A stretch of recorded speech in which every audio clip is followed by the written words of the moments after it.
Presiden Amerika Serikat Joe Biden tiba di Bali pada Minggu 13 November malam. Kedatangan Biden untuk menghadiri KTT G20 yang akan digelar pada 15 hingga 16 November besok.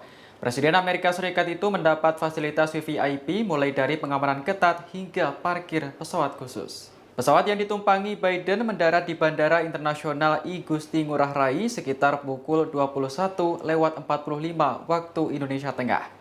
Begitu turun dari pesawat, Biden disambut oleh Menteri Pariwisata dan Ekonomi Kreatif Sandiaga Uno. Selain itu, ia juga disambut tarian khas Bali.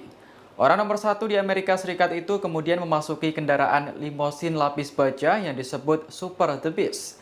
Joe Biden juga tampak dikawal The Secure Package atau iring-iringan mobil pengawal Presiden Amerika Serikat yang terdiri dari 2 limosin dan lebih dari 10 unit mobil pengawalan. Jalur lalu lintas di Jalan Airport Ngurah Rai disterilkan untuk sementara waktu guna dilewati mobil Joe Biden. Selanjutnya, iring-iringan mobil Biden menuju Nusa Dua, Badung, Bali. Selain mendapat pengamanan super ketat, Joe Biden juga mendapat keistimewaan lainnya. Pesawat kepresidenan US Air Force yang ditumpangi Biden diparkir di lokasi terjauh. Ternyata hal ini merupakan permintaan langsung dari pihak kepresidenan Amerika Serikat. Adapun lokasi parkir pesawat yang jauh ini bertujuan agar pesawat Amerika Serikat tidak tercampur dengan pesawat komersil.